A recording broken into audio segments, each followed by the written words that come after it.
Hello, everyone, and welcome to episode 4 of me speaking with interesting people who've been healed in some miraculous way, have lived interesting lives. They work in different fields in spirituality. So today we've got Terry, who's an interesting chap.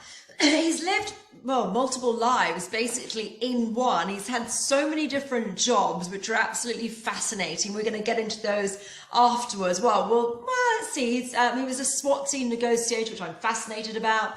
College basketball, he was playing against Michael Jordan, only very recently, obviously, in college. and and also, how he's managed to outlive any prediction from the doctors from his lung cancer. He still has tumors now, but he's much, much better than he should be officially.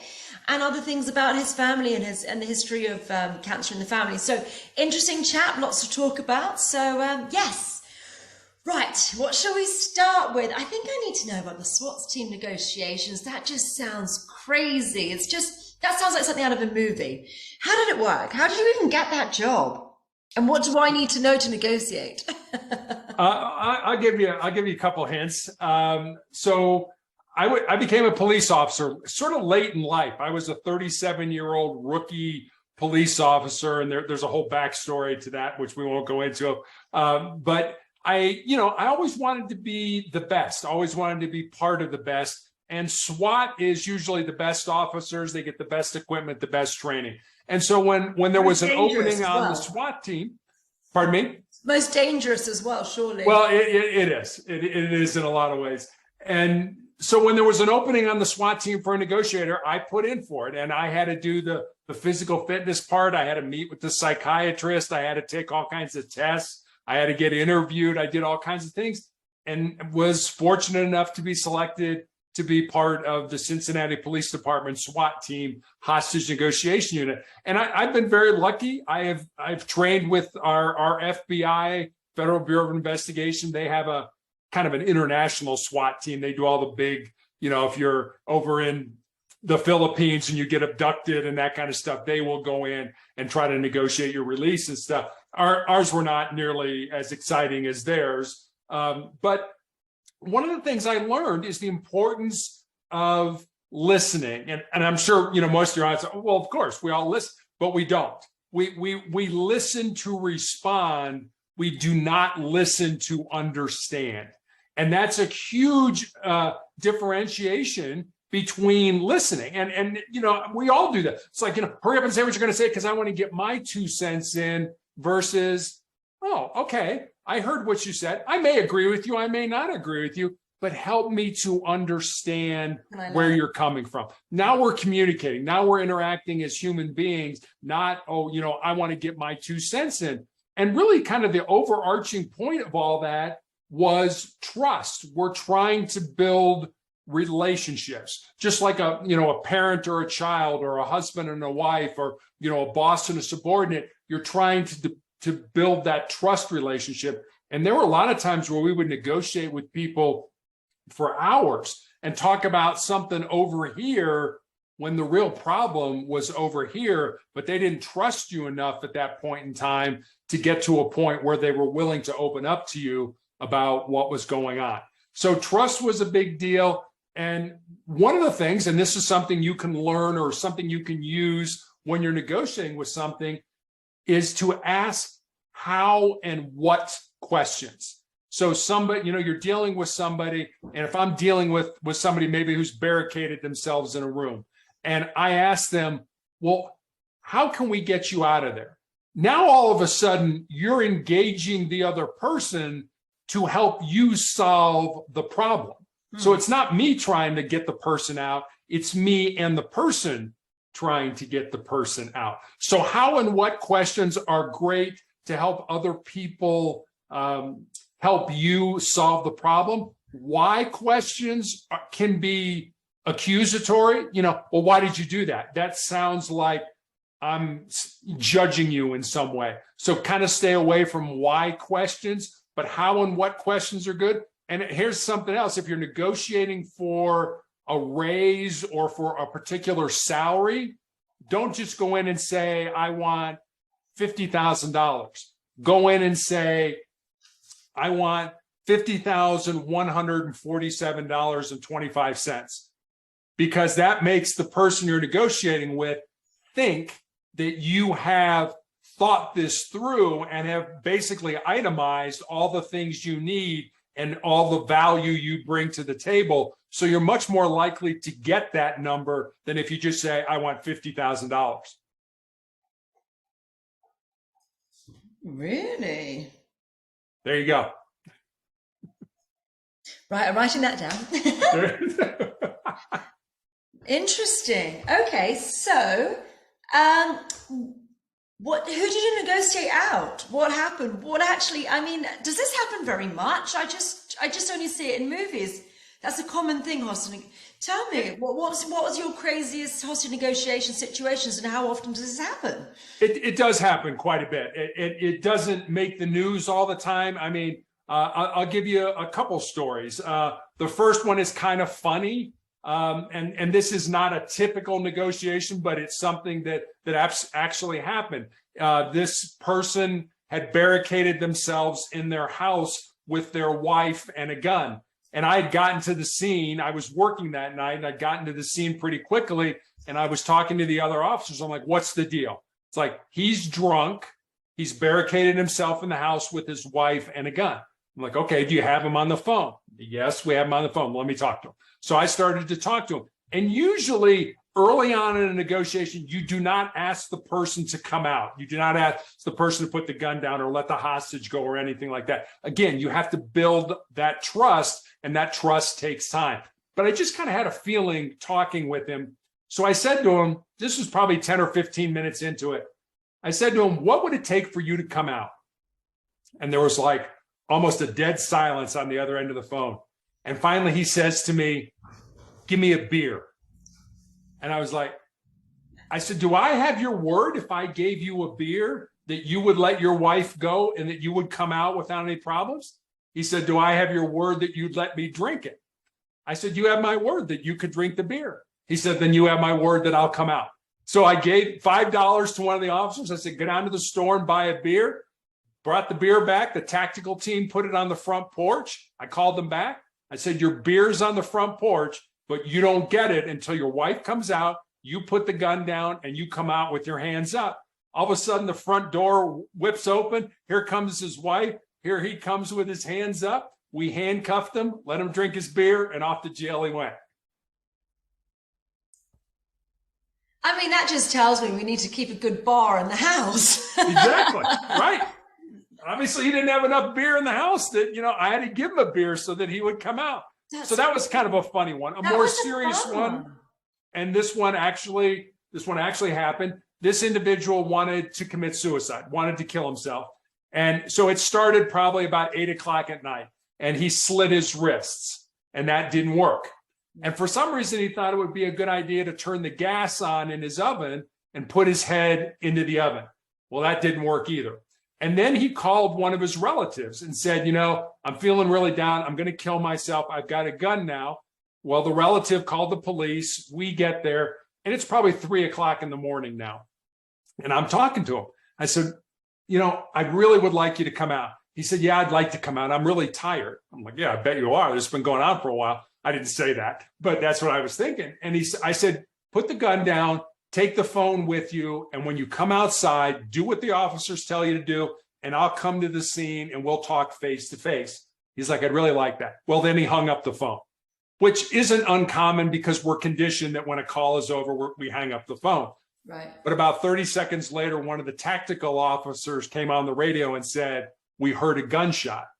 And I thought, oh no, this guy didn't. He did, shot himself in the head, but he shot himself in such a way that the bullet went underneath his skin, like right here around his temple, traveled around his skull and came out the other side. What? Never penetrated his skull, never got to his brain. So 3 times he tried to kill himself. I think that's just God's way of saying, nope, it's not your time. Holy smokes. God. So how often does this happen weekly in Cincinnati? I don't know if it necessarily happens weekly. I mean, something else we'll do is they'll get a tip of, say, somebody that they're looking for who's wanted for murder or homicide or something like that. They think he's in a particular apartment. So we'll negotiate that. We'll go there and try. I mean, a lot of times the guy's not there, and you're just trying to get somebody to pick up the phone or talk through a megaphone or something like that, or a PA system. And there's nobody there. So you feel like an idiot because you're like, you keep, hey, pick up the phone. Hey, we just want to talk to you. And you say that for like 2 hours. And then the tactical team goes into the apartment and there's nobody there. So, I mean, those kind of things happen. Sometimes you feel like a goof. But yeah, we go after homicide suspects. We go after drug suspects. We will go after people that barricade themselves in their house for whatever reason, bank robbers or things like that. I mean, it doesn't happen every week, but it does happen in threes. Usually, if we get a call up, then we'll get 2 more right after it. And then it may be quiet for a week or 2. And then we'll get another 3 and stuff. Tell you what, I don't know if you've noticed this, but does it happen more around the full moon? I don't know the answer to that question. Because apparently things do. Apparently there are more police calls around the time of the full moon because it affects people emotionally. And so that might be why you're saying nothing happens for a couple of weeks, because obviously it's going to be every, 4 weeks? It's monthly, isn't it? So maybe that just made me think of that. Interesting. It might be. Yeah, I don't know the answer to that question. I mean, a lot of times they happen at night. Most of the call outs seem to happen at night. If we're going after somebody, that we think is in an apartment or in a house, that may happen more during the day. But at night, it's better for us at night to do things because it's dark and you can't see where we are. And there's a tactical advantage for us being able to do that. Well, I would think are people normally sober when they're doing it, or they've normally had a few drinks? It depends. Not necessarily. Yeah, alcohol plays a big part in it. Drugs also play a big part of it. Somebody who, gets real amped up on a drug or something like that, they're and then they crash. And so you're trying to deal with people you're talking to them and they're falling asleep on you, things like that. I mean, it's not glamorous. It's very hard work because what we would do with people is we would ask them an open-ended question and we would get them to talk, because what we wanted to do is burn off a lot of their emotional energy. The way I describe what we do is, if you think of a teeter-totter or a seesaw at the park that we played on when we were kids, when we started negotiating, their emotional side was way up in the air and their rational side was down on the ground. By asking these open-ended questions, we would get them to talk. So they burn off a lot of that emotional energy to where you get the teeter-totter to sort of equilibrium. And hopefully over more time, their rational side is up in the air and their emotional side is down on the ground. Because we all make better decisions for ourselves when we use our rational brain as opposed to our emotional brain. So like I said, early on in a negotiation, you're not asking the person to come out. You're not asking anything like that. And the other thing is, we never lied to people. People would say to us on the phone, hey, I'll come out, but you got to promise me I'm not going to go to jail. And we would have to say, I'm sorry, when you come out, you are going to go to jail. But then we would deflect the conversation to something that was more positive and try to get them not to think about the fact that they have to go to jail. And about 90% of the time, we were successful in getting the person out or getting the person out with the hostage. But about 10% of the time, the people decided they weren't going to go back to jail and they would end up taking their own lives. And while that's always tragic, the way I looked at it was, I did the very best I could to get you out safely. I have great training. I work with great people. I did my best, but it's ultimately your decision on how this ends. And like I said, about 10% of the time, people decide to take their lives. So there was never a time when there were helicopters landing and $1 million, and then they were able to go off to the Bahamas or something like that. That's what they do in the movies. No. No. None of that. Nothing like that. Damn it. And what sort of sentence do you get? Like the guy at the beginning you were speaking of that was holding his wife hostage with a gun. What sort of jail time do you get for that? Or it depends. I mean, a lot of, the other factor in this is mental illness.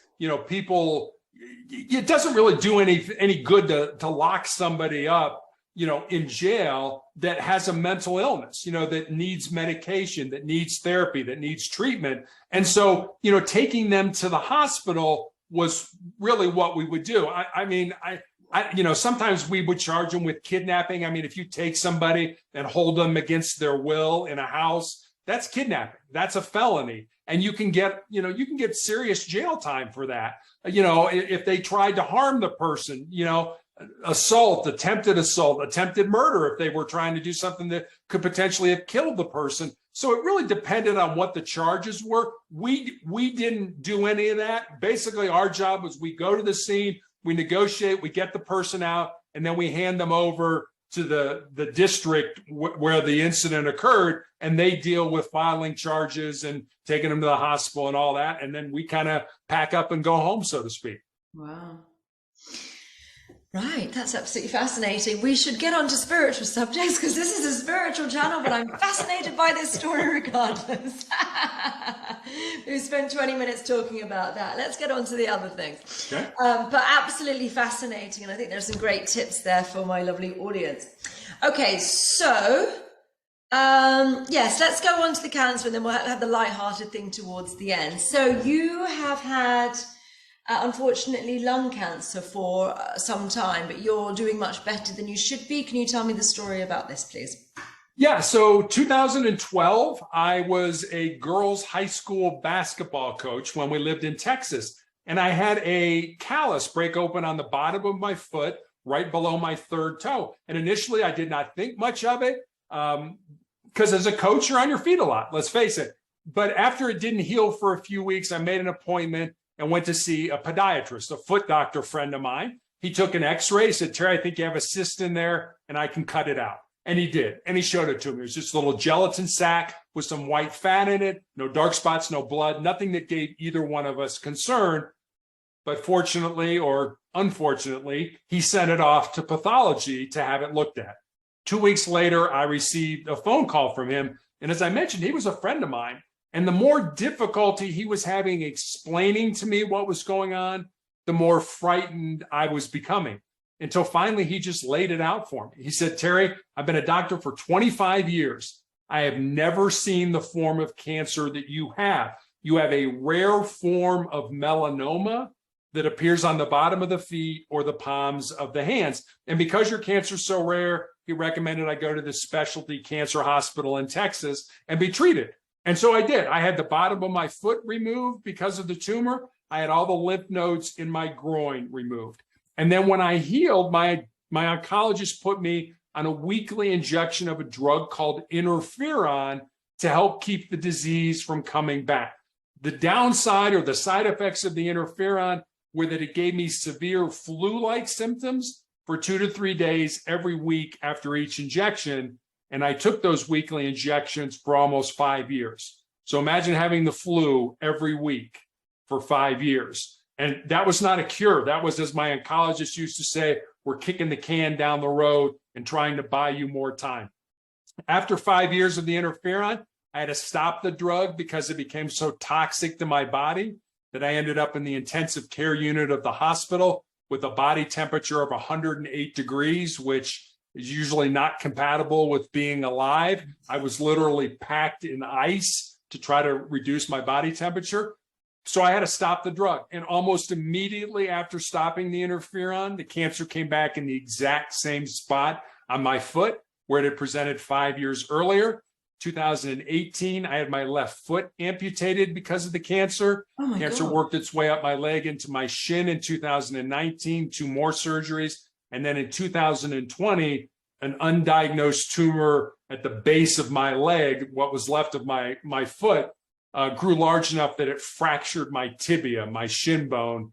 And my only recourse right in the middle of the COVID pandemic was to have my left leg amputated above the knee. And I also found out I had tumors in my lungs, which I still have, and I'm still being treated for. And I know this sounds like a very dark and ugly journey. Wow. And it certainly has been, but I'll say this. Number one, I don't really think you know yourself until you've been tested by adversity. And number two, I think cancer has made me a better human being. How so?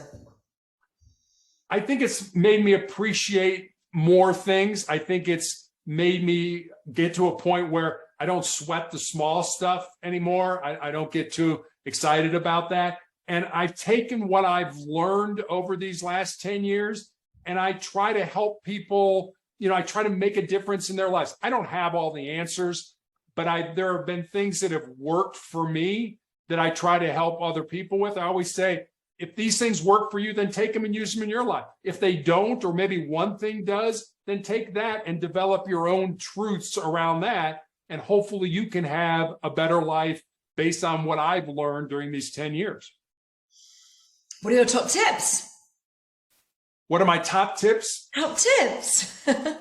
So I have what I call my 4 truths. And I've learned these throughout my life, but most of them I've kind of codified or put together over the last 10 years. And I'll give them to you. They're all 1 sentence each. I have them on a Post-it note here on my desk, so I see them multiple times during the day and they get reinforced in my mind. The first one is control your mind, or your mind is going to control you. The second one is... 1 second, let me note this down. Sure. Your mind. Yep. The second one is embrace the pain and the difficulty that we all experience in life and use that pain and difficulty to make you a stronger and more resilient individual.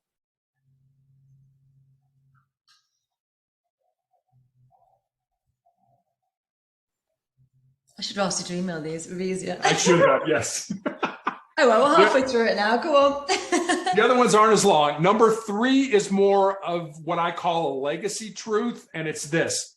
What you leave behind is what you weave in the hearts of other people.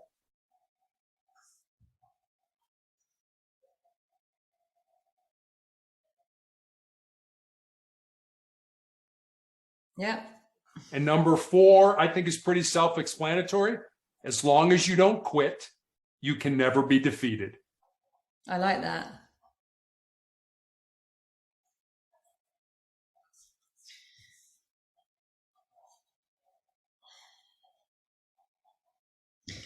You can never be defeated. So you reckon cancer made you a better man? I think so. That's amazing, isn't it? I had a friend who had the same sort of thing. She thinks that it, improved her character significantly. And, she was quite a stress head as well, potentially. You were as well, you mentioned that. And she said, now she's just a lot happier than she ever was. She had it cut out and she recovered and she became, a lot better. There's an interesting book about cancer, which was a dissertation written by somebody, and it's called Radical Remission. Have you read it? Do you know it? I have not. You might want to look into it. It's really interesting. It's 10 truths about... So this person went around the world and asked people who had cancer, who had radical remission, which was them getting well, why they think they got well. Some of them were spontaneous remissions, so they were a sort of instant healing of it, and some of them were more of a slow burner. So they said, why is it, do you think, that you got well? And interviewed literally 1,000 people around the world, because this isn't very much spoken about in medical journals. But so they just sort of went and asked all these people because they're never sort of put together. And it was really interesting, the results. A lot of them were radically changing your diet and taking control of your health and not outsourcing your health to doctors and to medical personnel. But other things were having a sense of purpose, being giving to your community, finding a relationship with God was another one, and forgiveness. It's interesting you say that, because I mentioned my father was dying of cancer when I graduated from college, and he had end-stage breast cancer, which doctors had no idea what to do with, and they basically sent him home to die. And what I found interesting is he lived for another 3.5 years. And I believe he lived that long because he had, as you just said, a purpose. He was in real estate. He loved real estate, and he worked up till 2 weeks before he died. And I remembered that, and I sort of tucked that in the back of my mind. I'm like, someday down the road, it's going to be my turn, in the barrel here. And that's kind of the way I feel. I think that you lay around in bed and you feel sorry for yourself and you concentrate on your pain and your discomfort, you're going to die. It's kind of the old movie quote, get busy living or get busy dying. I want to get busy living. And even if that means I'm getting busy living and I'm moving towards death, I mean, we're all going to die. I mean, that's pretty, nobody's working on a cure for life right now, as far as I know. But, I am. Big one. But we're all going to die. But I just really felt that my dad showed me that, like, you needed a purpose. And so for me now, yes, I'm still being treated. Yes, I feel lousy, for the week I'm at the hospital and I get a couple of weeks off and then I do it again and I do it again and I do it again.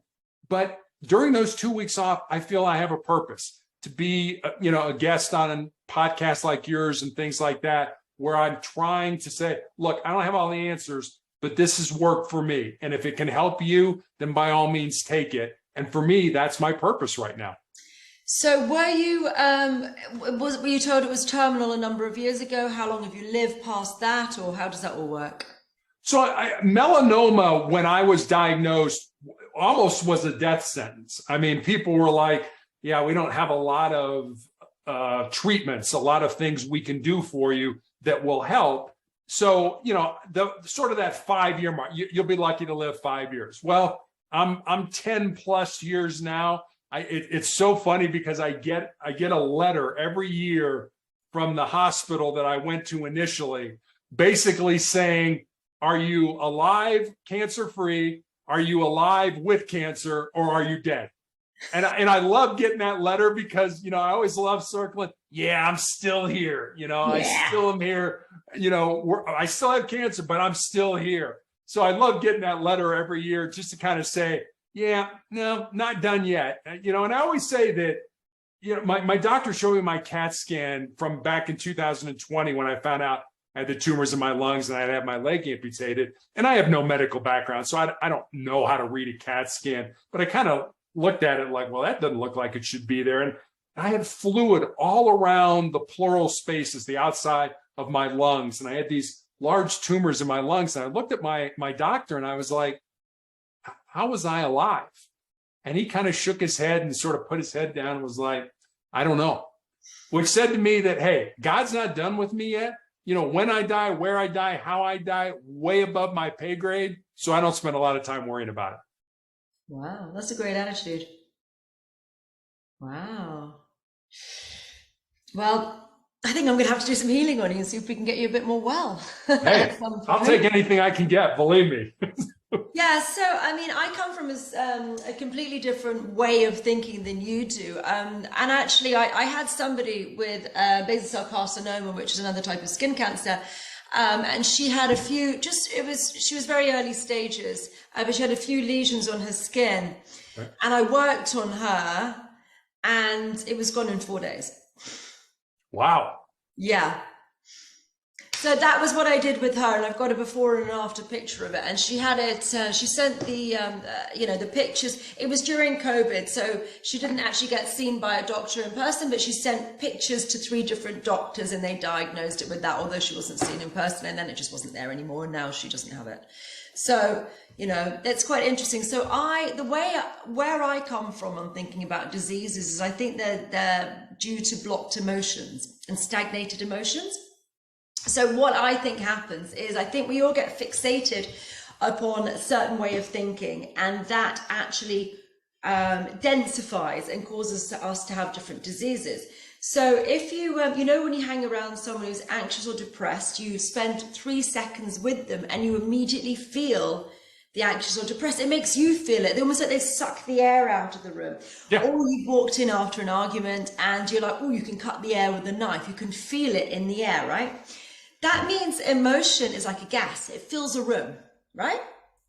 So that's the premise. Emotion is a gas. So there are diseases come in 3 categories: a gas disease, a liquid-based disease, and a solid-based disease. So liquid ones are thought-based diseases. Okay. But a liquid-based disease. So something like chronic pain, it's like a liquid. Think about back pain. Sometimes it's a 10 out of 10. Sometimes it's a 2 out of 10. Sometimes it moves around. It's in higher, lower, different areas in your back. Something like fibromyalgia is the same. It moves around, and sometimes it's better, sometimes it's worse. Arthritis is the same. Blood-based things are the same. They behave like a fluid. A cyst, for example, is a literal ball of fluid. Liquid-based diseases. So how does a gas become a liquid in our physics and chemistry? So you may remember from school, a gas is just darting around, woo, woo, woo, woo, woo, woo, whereas a liquid sort of vibrating on the spot. But if you put enough gas into a finite container, it will eventually, if you keep filling it up, it will run out of room.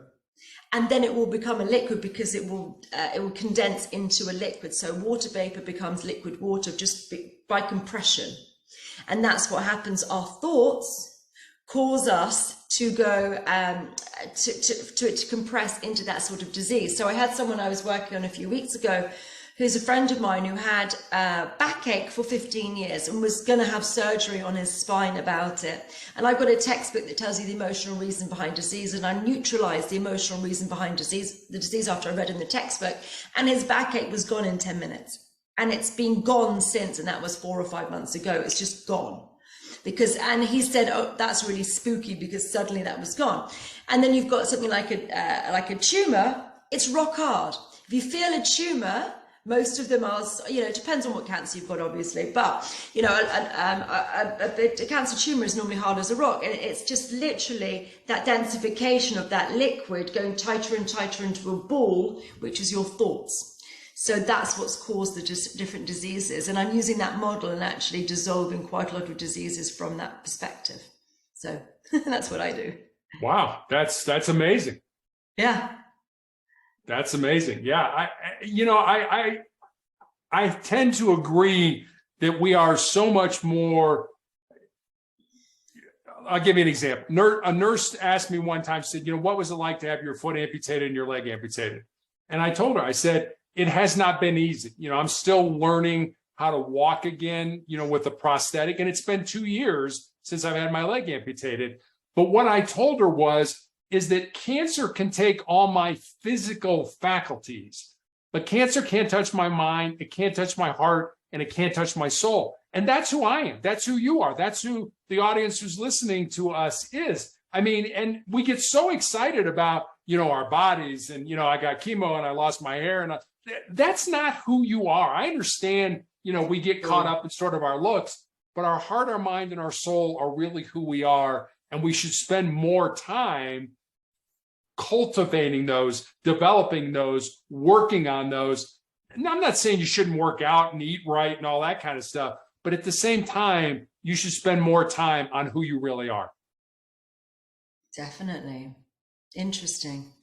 And also, I think that it's very important to not get too obsessed with what's going on externally in any way, and to have kindness. I think that if you are kind and, you have kindness as one of your, foundational beliefs and attitudes, I think the world's a lot nicer to you, because I do think it gets mirrored back, and I think you're a lot happier. If you spend your time chasing money or chasing women or whatever it might be, and actually very superficial things, rather than working on yourself and your connection to, my connection to God, or connection to family, or connection to whatever gives you a sense of purpose externally. I just think I think you become happier when things quieten down, when you're not in the city and you're not chasing, and you're actually just being kind and living within those sorts of principles, and caring and love, and, rather than the external stuff it's less important.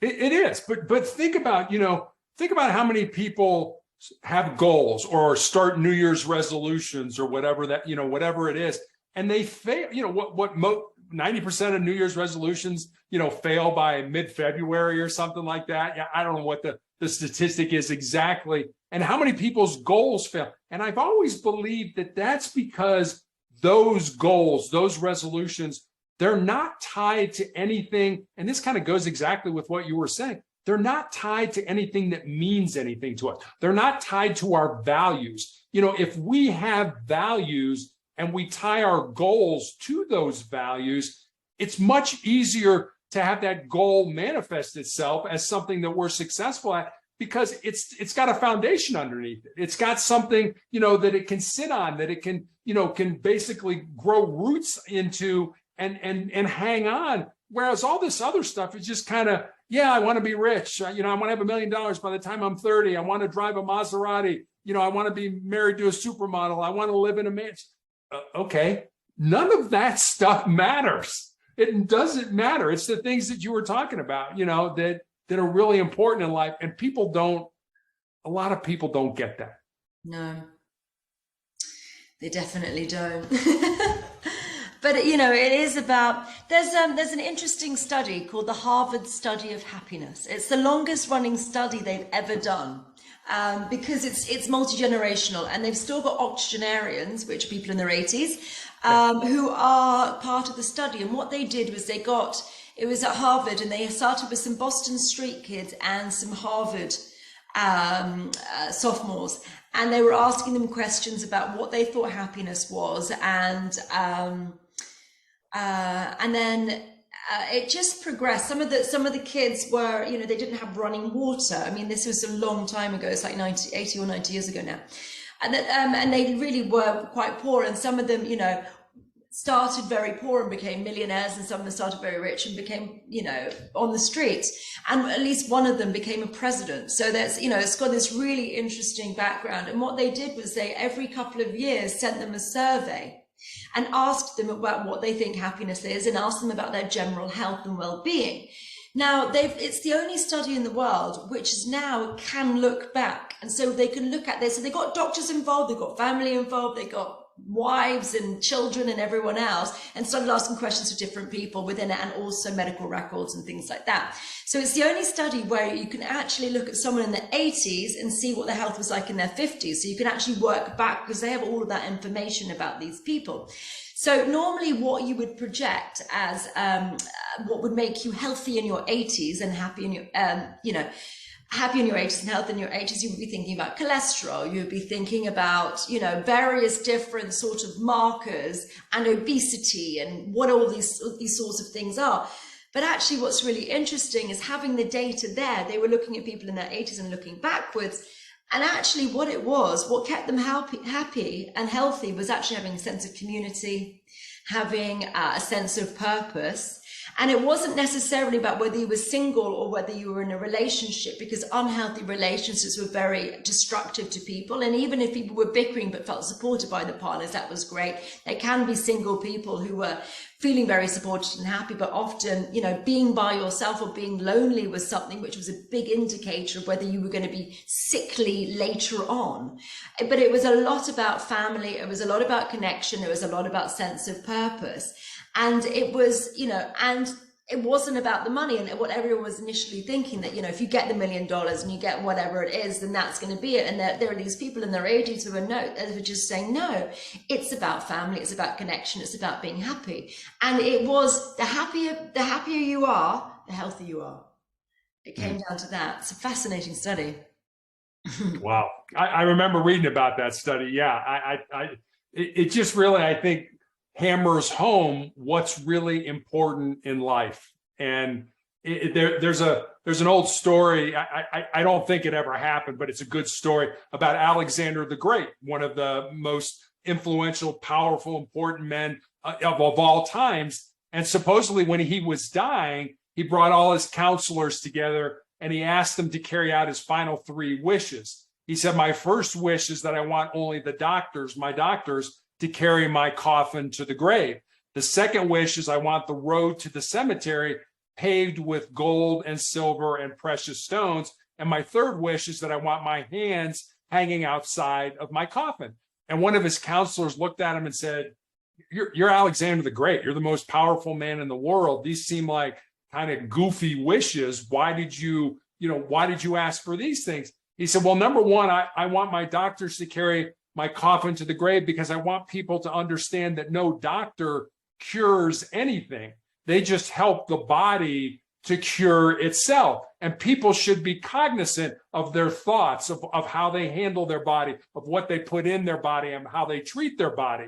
So that was the first one. The second one, I want the road to the cemetery paved with gold, silver, and precious stones. he said, I've spent my entire life accumulating wealth and fortune and power, and yet none of that is coming with me beyond the grave. And then the final thing was that I want my hands hanging out of my coffin. He said, I want people to realize that I came into this world empty-handed, and I pretty much leave it the same way as I came into it. And I think that's just kind of a good story about what's really important in life and what we should be focusing on to be happy in our lives. Wow. Fascinating. Interesting. Well, you seem to have a lot of things figured out. That's fantastic. Well done, you. Thank you. Let's go on to the lighter note. You did say you played basketball in college with someone rather spectacular, really. Yeah, I was fortunate enough my senior year in college to play against Michael Jordan's North Carolina team, which was his freshman year in college. I'm 4 years older than he is.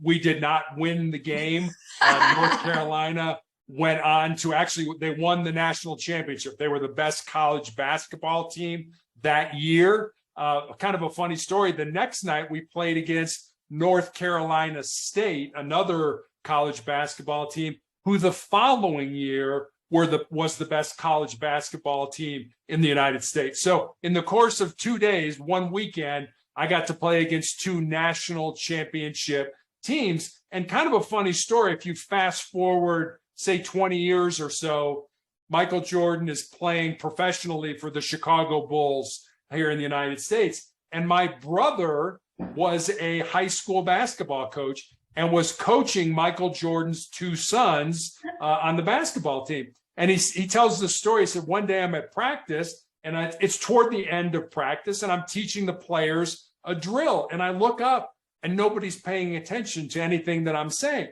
And so I look over where they're looking, which is the entrance to the gymnasium where they were practicing.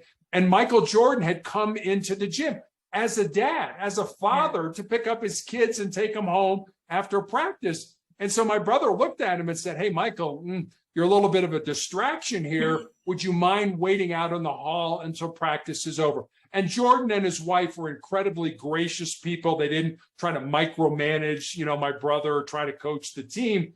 And so Jordan was like, absolutely, coach, I'm really sorry. I'll wait out in the hall until practice is over. And my brother thought later, I'm probably the only coach in the history of basketball that ever kicked Michael Jordan out of practice. So just kind of a funny story.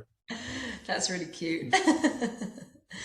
Lovely. Okay, so any other pearls of wisdom before we close? Anything you want to say? And can people get in touch with you, or that sort of stuff? I'll tell you, I can get in touch with me, and then I'll end with another story if you don't mind. So I have a blog that every day I put up a thought for the day, and with that thought kind of comes a question about maybe how you could apply that thought into your life. I have recommendations on the blog for books to read, videos to watch. You can leave me a message there. My blog is called Motivational Check, so you can get to me at motivationalcheck.com. And here's the last story. I've always been a big fan of Westerns growing up here in the United States, sort of, cowboys and Indians kind of thing. Back in 1993, the movie Tombstone came out. It was a huge blockbuster. You may or may not have seen it. It starred Val Kilmer as a man by the name of John Doc Holliday and Kurt Russell as a man by the name of Wyatt Earp. Now, Doc Holliday and Wyatt Earp were two living, breathing human beings who walked on the face of the earth. They're not made up characters just for the movie. Now, Doc was called Doc because he was a dentist by trade, but pretty much Doc Holliday was a gunslinger and a card shark. And Wyatt Earp had been a lawman his entire life. And somehow these two men from entirely opposite backgrounds come together and form this very close friendship. And at the end of the movie, Doc Holliday is dying of tuberculosis at a hospital in Colorado, where I live. And the real Doc Holliday died at that hospital, and he's buried actually in the Glenwood Springs, that's the name of the town, cemetery. Wyatt at this point in his life is destitute. He has no money, he has no job, he has no prospects for a job. So every day he comes to play cards with Doc, and the two men pass the time that way. And in this almost final scene, they're talking about what they want out of life. And Doc says, I was in love with my cousin when I was younger, but she joined a convent over the affair, but she's all that I ever wanted. And then he looks at Wyatt and he says, what about you, Wyatt? What do you want? And Wyatt says, I just want to lead a normal life. And Doc looks at him and says, there's no normal, there's just life, and get on with living yours. You and I probably both know there's probably people out there listening to us that, are in a situation where, well, when this happens, I'll have a normal life. Or when this happens, I'll have a successful life. Or when this occurs, I'll have a significant life. What I'd like to leave your listeners with is this. Don't wait. Don't wait for life to come to you. Get out there, find the reason you were put on the face of this earth, use your unique gifts and talents, and live that reason. Because if you do, at the end of your life, I'm going to promise you two things. Number one, you're going to be a whole lot happier. And number two, you're going to have a whole lot more peace in your heart. That's gorgeous. It's true. We need to follow our dreams and actually go out and do things. I mean, I've just moved to Cornwall. I was here 3 days on holiday after lockdown, and I just thought, you know what? I was sick of London for a while, and I was looking at moving to different places. But I was looking at Ibiza, and it's a bit too hedonistic, and Cape Town's a bit too dangerous. I looked at properties there, and I came here, and I was here 3 days, and I thought, right, I'm going to move here. I came back to London on the Friday. I put my house on the market on the Monday, and I just went and did it because I live my life. I go and make a decision, and what can I do? I can just sit there and tread water in London for another few years, and what's the point? I wanted to be living by the sea. That's what I've always wanted to live by the sea, and my family and a lot of people think I was completely nuts doing it, and I don't really know anyone down here. But I just felt, I'm just going to move by myself like a complete lunatic. And it's great. And I'm happy that I've done it. My dad still thinks that I'm a complete lunatic, and he thinks in a couple of years' time I'm going to regret it. And I'm like, well, I'm not regretting it now. I've got a beautiful house. And I'm building a community and friends down here, and I'm surfing. I'm surfing tomorrow, and I'm just on the water, and it's a lovely life. And if I want to be in London, I can fly to London. I can just get down there and do things. But I just got so sick of it. I just was done. And I just think a lot of people don't have the balls to go and do the things that they want to do. And I think that it's really, really sad. And this is, what happens on people's deathbeds. They just end up regretting not living, or not. Apparently the number one deathbed regret is not allowing themselves to be happy. So, and I would agree. And I always tell young people this: if there's something in your heart, something in your soul that you believe you're supposed to do, but it scares you, go ahead and do it. Because at the end of your life, as you said, the things you're going to regret are not going to be the things you did. They're going to be the things you didn't do. And by then it's going to be too late to go back and do them. I know. If not now, then when? Yeah. Yeah. I believe that very strongly. And I just think people waste their lives. There are a number of people who are like, oh, I couldn't do it. They tell me I'm so lucky to do it. Why am I lucky? I just pulled my bootstraps up and, put my house in the market and moved. That's not luck. That's work. Right. Right. And they say, yeah, but there are family commitments and everything else. I said, well, just, you can still do it. Other people do it. If you really are motivated to do it, then just go do it, whatever it is. Yeah. But fear paralyzes people, and they can't get around that. I know. I don't really do fear. Yeah, it doesn't get you anywhere. My grandmother used to say, fear is like a rocking chair. It gives you something to do, but it doesn't get you anywhere. Yeah. That's a good one. Yeah, it doesn't seem, I opted out, basically. I decided it wasn't for me and opted out of fear. But the thing is, we do have choices emotionally to choose fear. And it's, it may scare the shit out of you. And it certainly did me doing this. So what? Feel the fear and do it anyway. It doesn't really matter if you're scared. So what? Suck it up, buttercup. Yeah, you're absolutely right. You're absolutely right. But so many people, as you know, can't get past that. I know. And so they I always say people live a casual life. And as a result, their goals, their dreams, their ambitions become a casualty of that unplanned living. I mean, you had a plan, you put that plan into place, and you made it happen. So many people can't do that. Yeah. I'm a doer.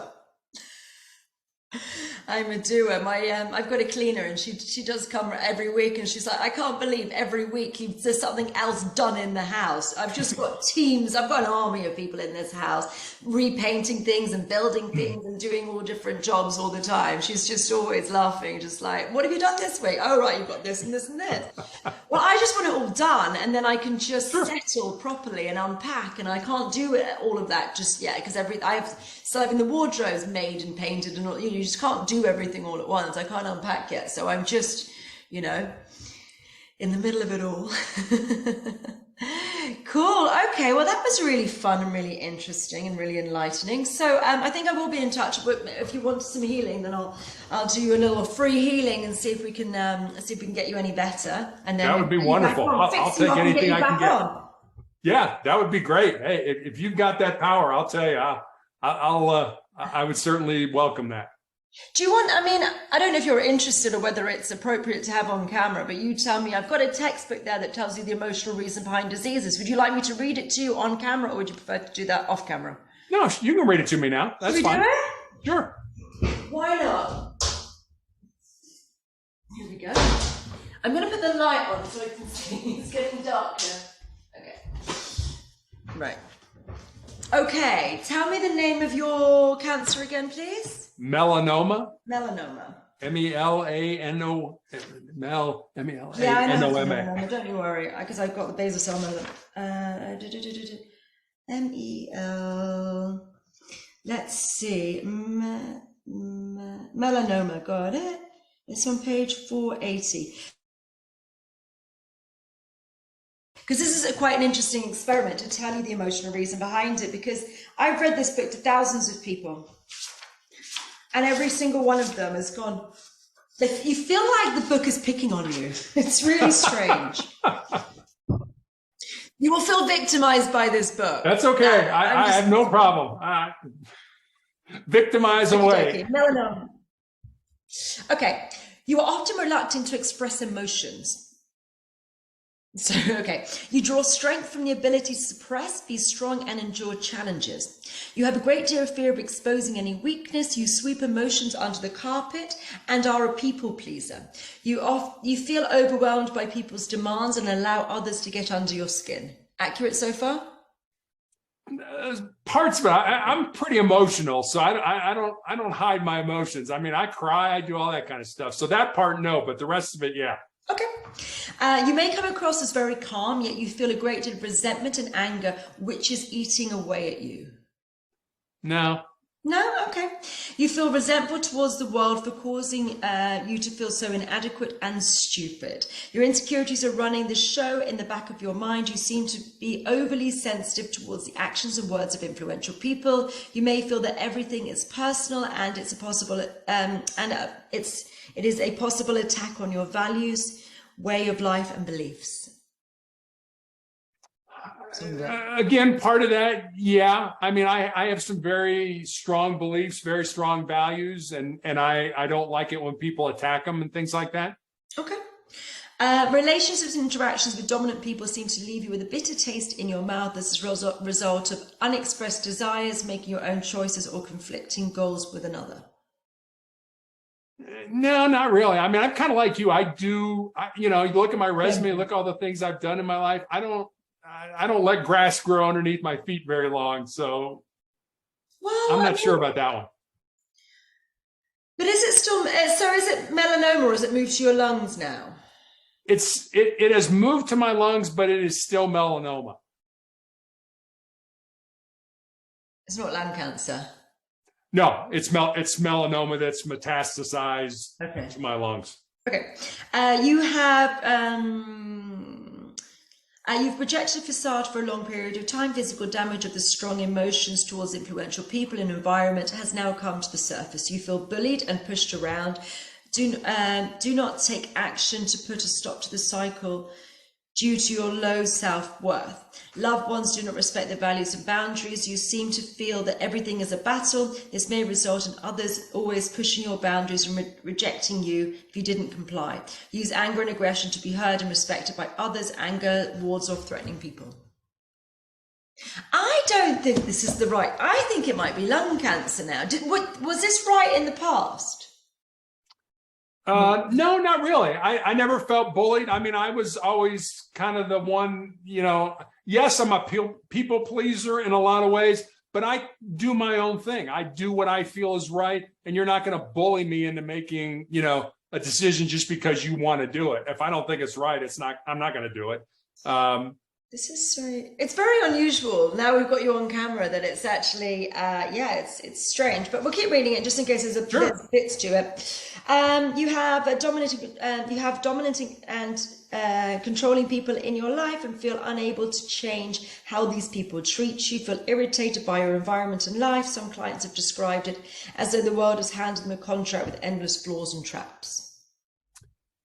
I mean, my wife is a very strong woman, but we've always been able to manage to, I mean, we agree on about 99% of everything that we do. I mean, she's an incredibly strong woman. I feel, and so is our daughter. Our daughter's very strong as well. So, but I don't feel domineered or anything like that by them. So I don't think so.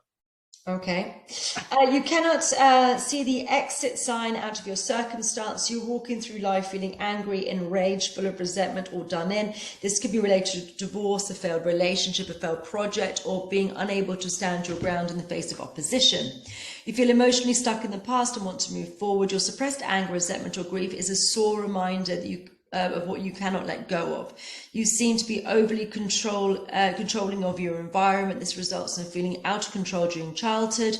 You're not overcompensating for times you're unable to control circumstances and the emotional influence of those around you. I do, and my wife will tell you this, I do hang on to things from the past that I should have let go of a long time ago. That part is definitely true.